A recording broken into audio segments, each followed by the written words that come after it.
Hello বন্ধুরা, আজ আমি বানাতে চলেছি বেগুন ও সামুদ্রিক মাছের দুর্দান্ত একটা রেসিপি। প্রথমে মাছটাকে ধুয়ে নিয়েছি, এবার নুন হলুদ দিয়ে ভালো করে মাখিয়ে নিয়েছি। আমাদের এখানে এই মাছটাকে আইলা মাছ বলে চিনি, কিন্তু আপনাদের ওখানে কী মাছ বলে চেনেন একটু কমেন্টে জানাবেন। প্রথমে মাছগুলোকে ভেজে নেব।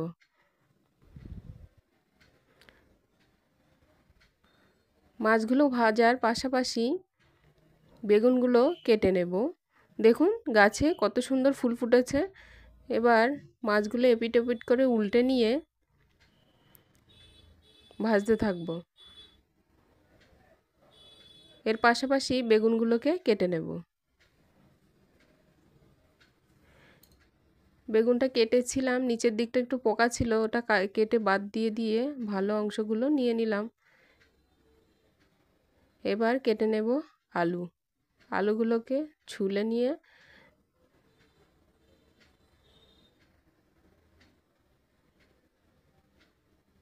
সরু সরু করে লম্বা লম্বা করে কেটে নেব।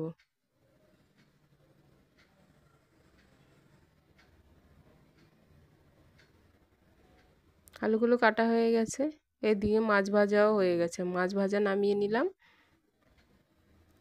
এবার সেই তেলের মধ্যে বেগুনগুলো একে একে ভেজে নেব।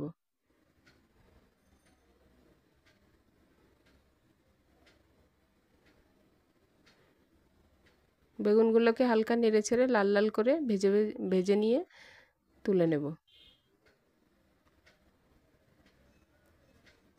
এবার সেই তেলে জিরে ফোড়ন দিয়ে তাতে পেঁয়াজ কুচি দিয়ে হালকা নেড়ে ছেড়ে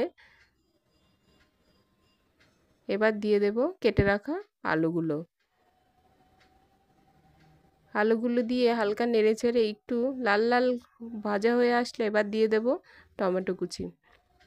টমেটো দিয়ে সামান্য নুন দিয়ে পরিমাণ মতো হলুদ গুঁড়ো, লঙ্কা গুঁড়ো, জিরে গুঁড়ো, ধনে গুঁড়ো দিয়ে কষাতে থাকবো হালকা জল দিয়ে।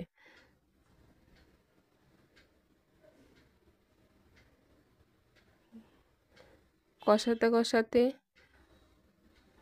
পরে জল দিয়ে দিলাম পরিমাণ মতো। এবার ঢাকনা দিয়ে কিছুক্ষণের জন্য রেখে দিয়ে ঢাকনা উল্টে দিয়ে দেব বেগুন ভাজাগুলো। এবার দিয়ে দেব মাছ ভাজাগুলো।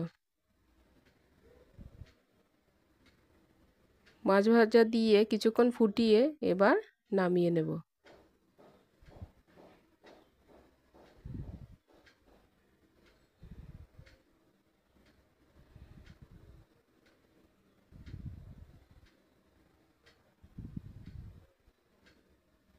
নামিয়ে নিয়েছি, দেখতে খুব সুন্দর হয়েছে।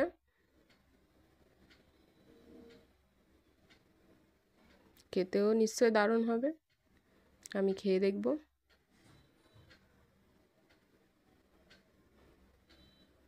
দুপুরবেলা গরম ভাতের সাথে এটা খেতে দুর্দান্ত লাগবে। আমি খেয়ে দেখলাম, খেতে দারুণ হয়েছে। এই রেসিপিটা যদি আপনাদের ভালো লেগে থাকে তবে একটা লাইক, শেয়ার, কমেন্ট ও সাবস্ক্রাইব করতে ভুলবেন না। ধন্যবাদ।